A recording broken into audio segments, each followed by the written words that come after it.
Hey guys, DMS here. Today I have everything you need for a baller on a budget vinyl setup. Let's check it out.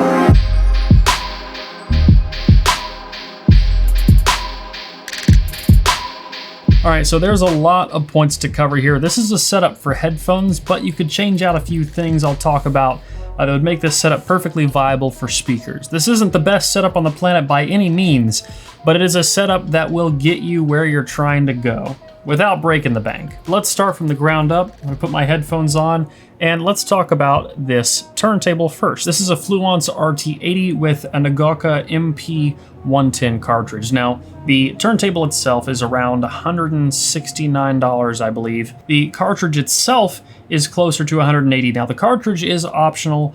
You could go with a different cartridge, but this one personally I found did drastically improve the performance of this turntable, though it does have a bit of a darker tone. I'll talk a little bit more about why I did that in just a moment. There are other things you could do to improve upon a turntable, but just with the base setup, this is the first thing that I went for. The next thing would be to replace this felt piece with cork, which I'll also have those linked in the video description. That can help with things like vibration as well as static buildup, because felt is not super great with static electricity. Now, referring back to that, static is another reason why this cartridge works well. It's got a bit of a darker tonality to it, and hisses and pops and crackles don't transfer through quite as well with this cartridge, which I consider to be a plus with vinyl, but it also has a very detailed and lush mid-range and tends to pull out a little bit more low frequencies, which sometimes records can struggle with. So with this, it seems to kind of balance out the tonal characteristics of a record and give you a warmer, richer sound, which I tend to appreciate. But if that's not your thing, then skip the cartridge. The one that came with this turntable is just fine. Oh, it's also worth noting you will need an alignment protractor if you want to change the cartridges on this. I will also have that linked in the video description. Now, this turntable also has the option to use either a line out setting or your external phono stage. Now, with this one, because this is a budget setup, I'm using just the line out switch, and I'm running RCAs out of that into this, which is the Little Dot Mark II. Now, the Little Dot Mark II is an excellent budget tube amplifier. It works really well with high impedance dynamic headphones or anything that's easy to power and medium to high impedance. Lower impedance things are not going to sound quite as good on this, but that leads me to my next point with this, which is the 6XX. I think the 6XX and the Little Dot Mark II are an excellent combination for tubes. They're both very affordable. This amp is around $150. This headphone is around $200.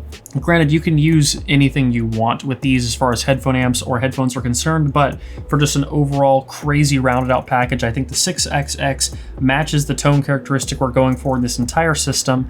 The tube amp, the Little Dot Mark II, adds a bit more staging and a bit more warmth to the 6XX and gives them a more full sound. With that on top of the cartridge we're using here, it's just a very, very crazy, buttery rich mid-range experience that I very, very much enjoy. But we're not done there. Of course, you need to have records, but to protect your records, you should put them in sleeves. Dust is very, very, very bad for your records, and protecting them will go a long way, especially if you plan on being invested in vinyl for the long run. I'm gonna put this record on here. This is from The Divine Feminine, which is an excellent album. And that brings us to our next piece, a cleaning kit. It's very important to have a cleaning kit, especially if you live in a crazy dusty house like I do, just so you can get that little bit of dust off before you listen each time. And one other thing that I personally found to help, because I have a dog that runs around my house, is a record weight. This is a Riverstone Audio Jazz 380. It is just an aluminum block.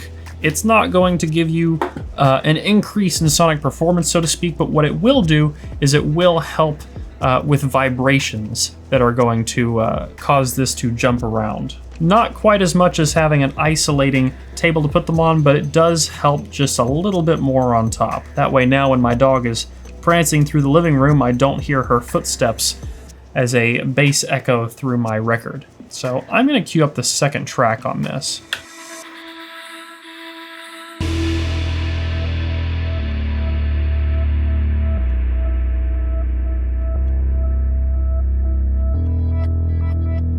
Immediately I'm greeted by the super warm and rich sound of this setup. The trumpets, the horns in the background are very, very full, very lifelike. Nothing is bright or harsh. I'm not hearing much static. And I think that this is an important lesson in building a system where the components work well together. Components that play to each other's strengths.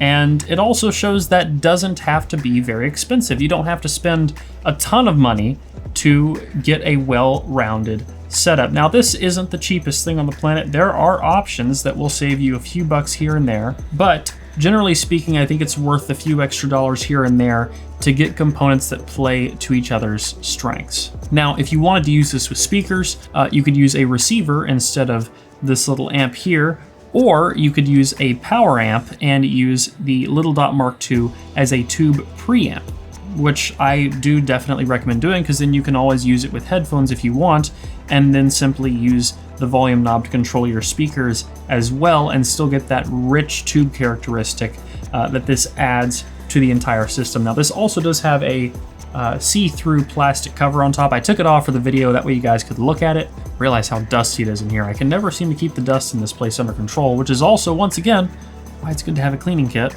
and sleeves for your records. On a quick side note, if you want to know some baller speakers under $1,000 that would pair really well with this, you should check out my review of the Magnepan LRS, because they're amazing. Like a DAC, a well-rounded record player can go a very long way through your system as you upgrade through many different components.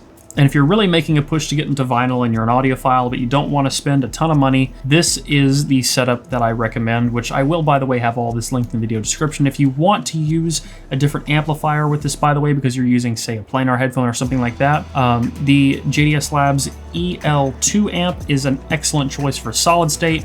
It's got plenty of juice. It is single-ended, so it's going to be well matched to this system. It's not going to be quite as warm as something like this because it's a bit more of a neutral leaning amplifier, but I think that the cartridge will take care of warming it up if you want. But if you want to change the sound more, look up different cartridges, look up different tubes, and roll things around, try different things, because with vinyl you have the freedom to customize the sound to your liking. Oh, which, by the way, on the subject of vinyl, I'm going to be doing more vinyl videos in the near future, so if there's a particular record that you guys want to hear me talk about, I might have it over there in my collection. If not, I might order it, but let me know in the comments. Otherwise, I'm just going to pull one off the shelf and we can sit down and go through it together as always. But that's all I have for you guys today. If you liked this video, please leave a like down below and a comment letting me know what you want to see in the future. If you want to help support the channel and get early access to my videos, you can check out the Patreon linked in the video description or get an analog shirt. Those help make videos like these possible.